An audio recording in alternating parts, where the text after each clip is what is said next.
Howdy, howdy, my fellow gamers, and welcome back to Storytime with Freak, Chapter 11, I want to say. It's pretty easy to figure out. Yep, Chapter 11, cool. By the time we're on, like, our fourth book, it's going to be, like, Chapter 700 something, because that's how these episodes are going to go. But we are still continuing our journey through Thunderhead by Neal Shusterman. We are entering Chapter 11, A Hiss of Crimson Silk. So without further ado, let's dive right in. The designation of unsavory was something I created with a heavy heart early in my reign. It was an unfortunate necessity. Crime in its true form ended almost immediately once I put an end to hunger and poverty. Theft for the sake of material possessions, murder precipitated by anger and social stress, it all ceased of its own accord. Those prone to violent crime were easily treated on the genetic level to quiet their destructive tendencies, bringing them down to normal parameters. To sociopaths, I gave conscience. To psychopaths, I gave sanity. Even so, there was unrest. I began to recognize something in humanity that was ephemeral and hard to quantify, but definitely there. Simply put, humanity had a need to be bad. Not everyone, of course, but I calculated that 3% of the population could only find meaning in life through defiance. Even if there was no injustice in the world left to defy, they had an innate need to defy something, anything. I suppose I could have found ways to medicate it away. But I have no desire to impose upon humanity a false utopia. Mine is not a brave new world, but a world ruled by wisdom, conscience, and compassion. I concluded that if defiance was a normal expression of human passion and yearning, I would have to make room for its expression. Thus, I instituted the designation of unsavory, and the social stigma that goes with it. For those who unintentionally slip into unsavory status, the path back is quick and easy. But for those who live an unquestionable existence by choice, the label's a badge of honor they wear with pride. They find validation in the world's suspicion. They take pleasure in the illusion of being on the outside, deeply content in their discontent. It would have been cruel for me to deny them that. A hiss of crimson silk. Unsavory! To Grayson, it was like a piece of gristle in his mouth. He couldn't spit it out, but he couldn't swallow it either. All he could do was continue to chew it, hoping it would somehow grind down into something digestible. Unsavory stole things, but never got away with it. They threatened people, but never followed through. They spouted profanities and oozed attitude like a musk. That's all it was, a stench. The Thunderhead always prevented them from accomplishing anything that was truly bad, and the Thunderhead was so good at it, the Unsavories had long since given up everything beyond petty misdemeanors, posturing, and complaining. The Authority Interface had a whole bureau dedicated to dealing with them, because Unsavories weren't allowed to talk to the Thunderhead directly. They were always on probation, and had to check in with their officers on a regular basis. The ones who pushed the limit were actually assigned their own personal peace officer to monitor them every hour of every day. It was a successful program, as evidenced by how many unsavories actually married their peace officers and became productive citizens again. Grayson couldn't imagine himself being among people like that. He had never stolen anything. There had been kids at schools who had been playing at being unsavory, but it was never serious. It was just a thing that kids did and grew out of. Grayson was inoculated with a dose of his new life. Even before arriving home, the public car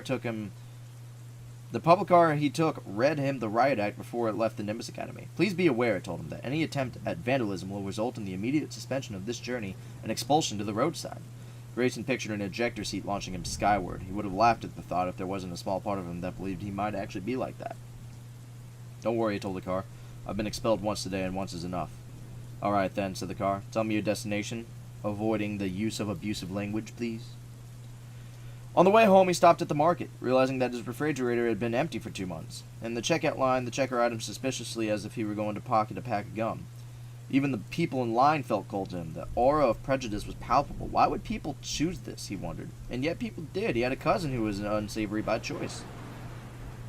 It's freeing not to care about anyone or anything, his cousin had told him. Ironic, because he'd had iron chains surgically implanted into his wrists, a body modification trendy among unsavories these days. So much for being free. And it wasn't just strangers who treated him differently. Once he got home and unpacked what little belongings he had taken with him to the academy, he sat down and messaged a few friends to let them know he was back and things hadn't gone the way he had hoped. Grayson had never been the kind to cultivate deep friendships. There was no one to whom he had ever bared his soul or explored his deepest vulnerabilities. He had the Thunderhead for that, after all. Which meant that he had now had nothing. His friends were fair weather at best, cohorts of convenience. He got no responses, and he marveled at how easily the veneer of friendship could be stripped to the raw. Eventually, he called a few of them. Most just let the call go to voicemail. The ones who picked up clearly had done so accidentally, not realizing it was him calling. Their screens showed that he was now marked unsavory, so they quickly and as politely as they could ended the call. Although no one went so far as to block him, he doubted they'd take communication again from him in any form. At least not until the big red U was removed from his profile. What he did get were messages from people he don't know. Dude, one girl wrote, "Welcome to the pack. Let's get drunk and break something." Her pic showed a shaved head and a penis tattooed on her cheek. What a great girl. Grayson shut his computer and hurled it against the wall. "How's that for breaking something?" he said to the empty room. This perfect world might have a place for everyone, but Grayson's place was not in the same universe as the girl with the penis tattoo. He retrieved his computer, which indeed had cracked but was still functional. No doubt a new one was being dispatched to him by drone, unless Unsavory's going to get their broken hardware automatically replaced. He got online again, deleted all incoming messages because they were all from Unsavory welcome wagoners, and in his frustration wrote a message to the Thunderhead. "How could you do this to me?" The response was immediately. It said, "Access to the Thunderhead's conscious cortex is denied." He thought this day couldn't possibly get any worse, and then the Scythes showed up at his door. Scythes, Kiri, and Anastasia had no reservation at the Louisville Grand Americana Hotel. They just walked up to the registration desk and were given a room. This was the way of things. Scythes never needed reservations or tickets or appointments. At hotels, they were usually given the best room available, and if there were none, a room would magically appear in the inventory. Scythes Kiri was not interested in the best. She requested their most modest two-bedroom suite. "How long will you be staying with us?" asked the clerk. He had been nervous and fidgety from the moment they approached. Now his eyes darted back and forth between them, as if taking the eyes off of one of them for any length of time would prove lethal. "We will stay until we choose to leave," Scythes Kiri told him, taking the key. Citra offered him a smile to set him a bit more at ease as they left. They refused the bellhop and chose to carry their own bags. No sooner had they put down in this suite than Scythes Kiri was ready to go out. "Regardless of our personal concerns, we have a responsibility to uphold. There are people who must die," she told Citra. "Will you glean with me today?" It was amazing to Citra that Marie could already put the attack behind her and get on with business as usual. "Actually," said Citra, "I have to follow up on a gleaning I set up last month." Scythes Kiri sighed. "Your method makes so much more work for you. Is it far?" "Just an hour by train. I'll be back before dark." Scythes Kiri stroked her long braid, contemplating her junior scythe. "I could go with you if you'd like," she offered. "I could glean just as easily there as here." "I'll be fine, Marie. Moving target, right?" For an instant she thought Scythes Kiri would insist on coming, but in the end she didn't push the issue. "Fine. Just keep your wits about you, and if you see anything that seems remotely suspicious, let me know immediately." Citra was sure the only suspicious thing at that moment was herself, because she had lied about where she was going. In spite of Scythes Kiri's admonition, Citra could not just walk away from the boy who had saved their lives. She had already done the requisite research on him. Grayson Timothy Tolliver. He was about 6 months older than Citra, although he looked younger. His life record showed absolutely nothing of note, neither positive or negative. That wasn't unusual. It was like most people. He simply lived. His existence had neither highlights nor low points. That is, until now. His tepid, mellifluous existence had been spiced and broiled in a single day. When she looked at his life record, the blinking unsavory warning juxtaposed with the doe innocent eyes of his picture almost made her laugh.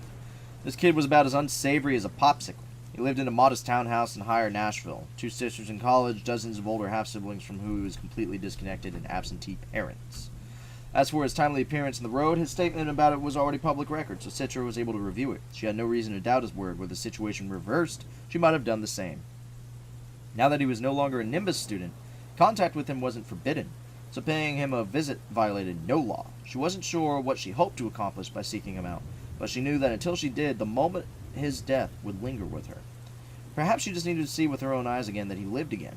She had become so used to seeing the light in people's eyes go out for good. Perhaps a part of her needed evidence of his revival. When she arrived on his street, she saw a squad car belonging to the Blade Guard, the elite police force that served the Scythes parked out front.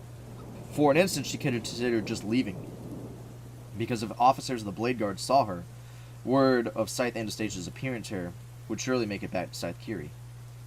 That was one reprimand she wanted to avoid.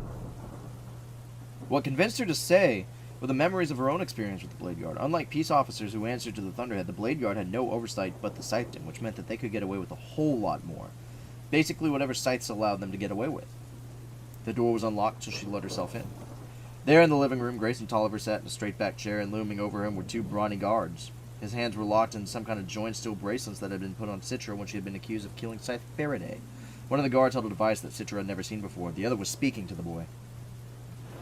"Of course, none of that has to happen if you tell us the truth," Citra heard the guard say. Although she missed the list of unpleasantries, the guard was threatening. So far, Tolliver seemed unharmed. His hair was mussed a bit, and he looked woefully resigned, but other than that, he seemed fine. He was the first to see her there, and when he did, there was a spark of something in him, lifting him out of that sad, impassive state, as if his revival had somehow not been complete until he saw that she, too, was still alive. The guards followed his gaze and saw her. She made sure that she spoke first. "What's going on here?" Citra asked in a haughtiest Scythe Anastasia voice. For an instant, the guards looked panicked, but quickly became subservient. "Your Honor, we didn't know you'd be here. We were just questioning the suspect." "He's not a suspect." "Yes, Your Honor. Sorry, Your Honor." She took a step toward the boy. "Did they hurt you?" "Not yet," he said. Then he nodded to the device that the taller guard held. "But they've used that thing to shut off my pain nights." She had never known such a device existed. She put her hand out to the guard who held it to her. "Give it to me." And when he hesitated, she got a little louder. "I am a Scythe, and you serve me. Hand it over, or I will report you." Still, he didn't hand it to her. That's when a new piece entered this little game of chess. A Scythe stepped in from another room. He must have been there all along, listening, gauging the interaction for the right moment to insert himself. He timed it perfectly to catch Citra off guard.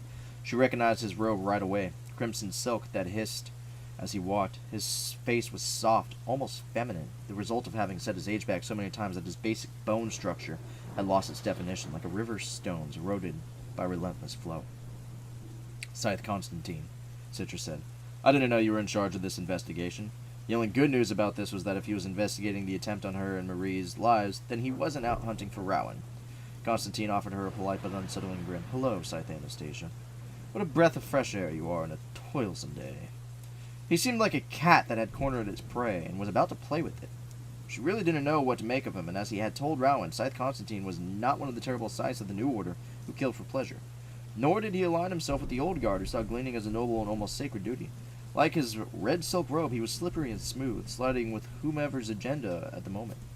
Citra did not know if that made him impartial in this investigation or dangerous, because she had no idea where his loyalties lie. Regardless, he was a formidable presence, and Citra felt out of her league.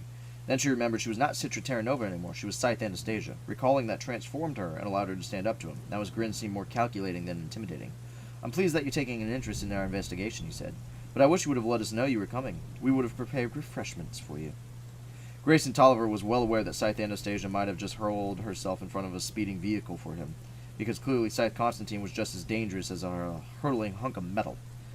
Grayson knew very little about the structure and complexities of the Scythedom, but it was obvious that Scythe Anastasia was putting herself on the line by standing up to a senior Scythe. Still, she protected such a commanding presence. It made Grayson wonder if she was actually much older than she appeared. "Are you aware that this boy saved my and Scythe Kiri's lives?" she asked Constantine. "Under questionable circumstances," he responded. "Are you planning to inflict some sort of bodily harm on him? And if we are, then I'd have to remind you that the intentional infliction of pain goes against everything we stand for, and I will bring you up for discipline in conclave." The cool expression on Scythe Constantine's face faded, but only a little. Grayson didn't know if this was a good thing or bad. Constantine regarded Scythe Anastasia a moment more, than turned to one of the guards. "Be so kind as to tell Scythe Anastasia what I was ordered to do." The guard glanced at Scythe Anastasia, met her eye, but Grayson could see he was unable to hold her gaze for more than a moment. "You instructed us to cuff the suspect, turn off his pain nanites, then threaten him with several forms of physical pain." "Precisely," said Scythe Constantine. Then he turned back to Anastasia. "You see, there was no malfeasance whatsoever." Scythe Anastasia's indignation mirrored what Grayson was feeling, but he would not dare express. "No malfeasance? You're planning to beat him until he told you whatever you wanted to hear." Constantine sighed and turned back to the guard. "What did I instruct you to do if your threats yielded no results? Were you instructed to follow through on any of those threats?" "No, Your Honor. We were to come to get you if his story didn't change." Constantine spread his arms in a beatific gesture of innocence. It made the draping red sleeves of his robe look like the wings of some firebird ready to engulf the younger Scythe. "There, you see? There was never any intent to hurt the boy. I have found that in this painless world, the mere threat of pain is always enough to coerce a guilty party to confess wrongdoing. But this young man sticks to his story against the most unpleasant of threats. I am thus convinced he is telling the truth. And had you allowed me to complete the interrogation, you would have seen this for yourself." Grayson was sure they could all feel the relief flowing from him like an electrical charge. Was Constantine telling the truth? Grayson was in no position to judge. He always found Scythes to be inscrutable. They lived their lives on a plane above, greasing the gearwork of the world. He had never heard of a Scythe who intentionally inflicted suffering beyond the suffering that comes with gleaning. But just because he hadn't heard of it, didn't mean it wasn't possible. "I am honorable Scythe, and hold to the same ideals that you do, Anastasia," Scythe Constantine said. "As for the boy, he was never in any danger, although now I'm tempted to glean him just to spite you." He let that sit for a moment. Grayson's heart missed a beat or two. Scythe Anastasia's face, which had gone rigorously red, paled a few degrees. "But I won't," Scythe Constantine said, "for I am not a spiteful man." "Then what kind of man are you, Scythe Constantine?" asked Anastasia. He tossed her the key to the handcuffs. "The kind who won't soon forget what happened here today." Then he left with the flutter of his robe, his guards following in his wake. Once they were gone, Scythe Anastasia wasted no time in removing Grayson's cuffs. "Did they hurt you?" "No," Grayson had to admit. Like he said, it was all threats. But now it was over, he realized he was no better off than when they had come. His relief was quickly flooded with the same bitterness that plagued him since the moment he had kicked to the Nimbus Academy's proverbial curb. "Why are you here anyways?" he asked her. "I suppose I just wanted to thank you for what I did. I know it cost you a lot." "Yes," Grayson admitted flatly. "It did. So with that in mind, I'm offering a year of immunity from gleaning. It's the least I can do." She held her ring out to him. He never had immunity from gleaning. He never had been this close to a scythe before this hellish week, much less a scythe's ring. It shined even in the diffused room of the dark of the room. But its center was oddly dark. Although he wanted to keep staring at it, he found he had no desire to accept the immunity the ring would give. "I don't want it," he told her. She was surprised by that. "Don't be stupid. Everybody wants immunity. I'm not everybody. Just shut up and kiss the ring." Her aggravation just fed his. Was that what his sacrifice was worth? A temporary get-out-of-death-free card? The life he thought he was going to lead was gone, and so was the point of guaranteeing to prolong it. "Maybe I want to be gleaned," he told her. "I mean, everything I had to live for was stolen from me, so why live at all?" Scythe Anastasia lowered her ring. Her expression became serious, too serious. Finally, she said, "Then I'll glean you." Grayson hadn't expected that. She could do that. In fact, she could do it before she had the chance to stop her. As much as he didn't want to kiss her ring, he didn't want to be gleaned either. It would mean that the entire purpose of his existence would be to have thrown himself in front of her car. He had to live long enough to forge a purpose greater than that, even if he had no idea what the purpose might be. Then Scythe Anastasia laughed. She actually laughed at him. "If only you could see the look on your face." Now it was Grayson's turn to go red, not from anger, but from embarrassment. Perhaps he wasn't done feeling quite sorry for him, but he wouldn't feel sorry for himself in front of her. "You're welcome," he said. "There, you thanked me. I accepted it. Now you can go." But she didn't. Grayson really didn't expect her to. "Is your story true?" she asked him. If one more person asked him that, he felt he might just blow up and leave his own crater. So he told her what he thought she wanted to hear. "I don't know who planted the explosives. I wasn't part of the plot. You didn't answer my question." She waited, patiently, made no threats, offered no incentive. Grayson had no idea if he could trust her, but realizing that he didn't care anymore, he was done dissembling and spouting half-truths. "No," he told her. "I lied." Admitting it felt freeing. "Why?" she asked. She didn't seem angry, just curious. "Because it was better for everyone if I did. Everyone but you." He shrugged. "I'd be in the same boat no matter what I told them." She accepted that and sat down across from him, staring at him the whole time. He didn't like that. She was once more on a plane above, thinking her secret thoughts. Who could know what machinations were spinning in the mind of a socially sanctioned killer? And then she nodded. "It was the Thunderhead," she said. "I knew about the plot, but it couldn't warn us. So it needed someone it trusted who could. Someone who the Thunderhead knew would take the information and act on his own." He was amazed at her insightfulness. She figured it out when no one else had. "Even if that were true," he said, "I wouldn't tell you." She smiled. "I wouldn't want you to." She looked at him a moment more, her expression not just kindly, maybe a little bit respectful. Imagine that, Grayson Tolliver getting respect from a scythe. She stood to leave. Grayson found he was sorry to see her go. Being left alone with his blaring "you" and his own defeatist thoughts was something he was not looking forward to. "I'm sorry you remarked unsavory," she said just before she left. "But even if you're not allowed to talk to the Thunderhead, you can still access all its information, websites, databases, everything but its consciousness. What good is all that without a mind behind to guide you? You still have your own mind," she pointed out. "That's got to be worth something." Thank you all for tuning into this episode of Storytime with Freak. I will see you in the next one, where we will tackle Chapter 11 and continue our grind. Feel free to leave a like, comment, subscribe, so that we can get this series rolling, and much love and stay freaky.